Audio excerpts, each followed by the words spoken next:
Always been education. My mom was an educator, so she was a teacher in Caroline County and retired out of Caroline County. So growing up, of course, as a child, you see your mom grading papers. I wanted to grade papers, so I would pretend, have my red pen. And so because I saw that, I really didn't think about anything else. I love working with children. I love teaching. I like talking. So I just figured natural fit. After graduating high school, I went off to college down in North Carolina, a small, all-female, historically black college, Bennett College, and my sister had gone before me. So I was a little familiar with it. And so majored in elementary ed, and from there, kept that path, master's at Ohio State, and then from there, doctorate in education and leadership. The funny thing is, I said I was gonna retire in the classroom. But every phase, someone would say, have you ever thought about? And hey, why don't you try? And so I would take a leap and do that and think, I kind of like this. So I had a teaching job in Ohio, then I moved over to Delaware, followed my then husband, and he was from Delaware. So that got me into Wilmington.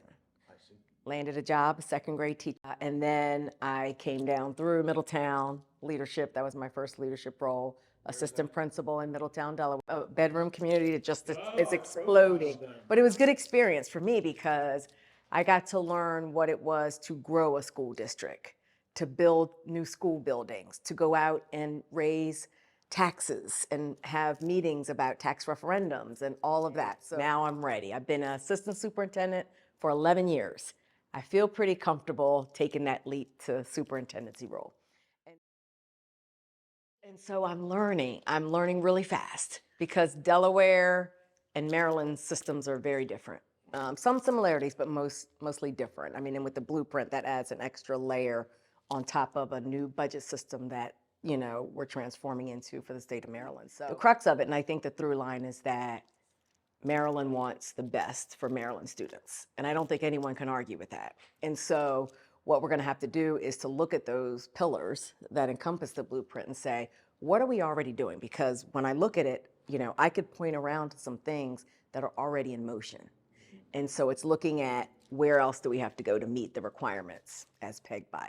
Because it's a 10-year plan. I'm a firm believer of each year doing almost an audit to say, what is giving us what we intended it to give us? What outcomes are we getting? What can we scale away and replace? And so that's what we're doing at. We're looking at what we're currently doing to say where can we make any financial cuts possibly, but we do have an increase. Making sure teachers are certified, paying for dual enrollment for students so that families don't have to pay for that. So all of those costs, while the state is giving some, locally we have to pick up some as well.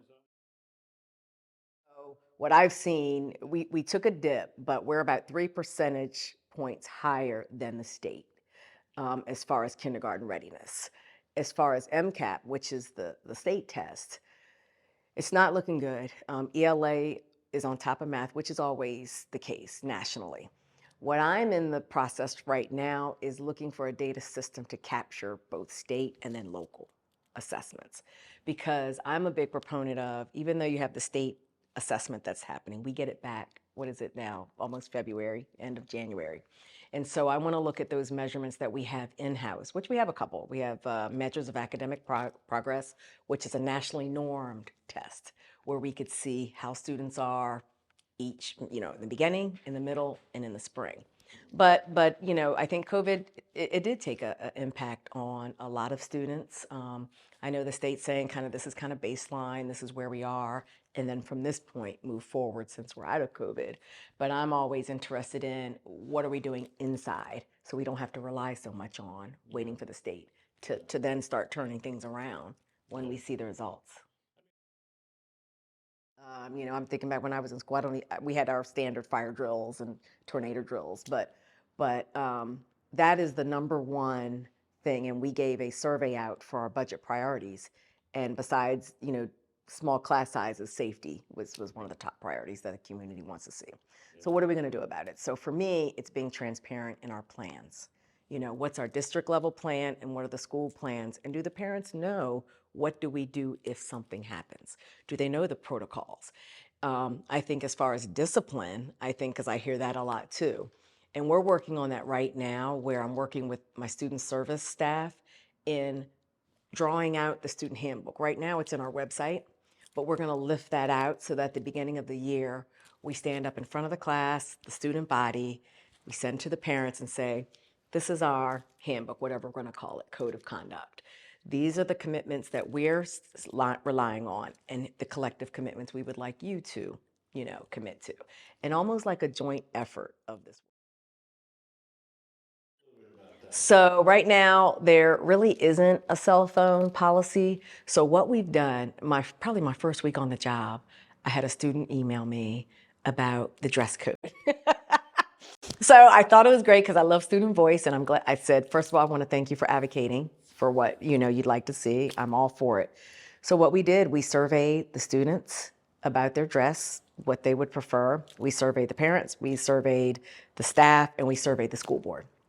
We took all of that information, we presented it last month at the school board, and so now we are revising our dress code policy. Minor tweaks, but then we're going to you have your policy, and then you have your kind of regulate the practices of what we're going to do. So we're going to roll that out. So for the fall, everybody will be on the same dress code. We're changing. Cell phone, we're just starting. So the survey is getting ready to get launched about cell phones, because you see some incidents, cell phones seem to be the central point of some of the things that take place. Yeah. So we're working on that, and then with all of that information, we're going to create a document that we can showcase, walk around to the schools, and be transparent about.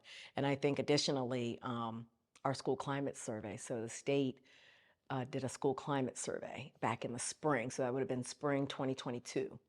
We just received those results, and we presented it to the board. So we have a lot, we're data rich, and so we have to extract that and put it in a way that people can understand, okay, so now what's the plan with this? So for example, well, I always go back to why I got into it, and it's just for the kids and being able to give them the best education opportunities. I think when I was in school, it was kind of like the road. You just kind of move along. You matriculated grade to grade, and then you graduated. I think now, and what COVID showed us, is that we don't have to move along like that. We can go like this, and we can give students a lot of opportunities and options when asking them, what is your end game? And maybe if you don't know, maybe we can help you figure that out.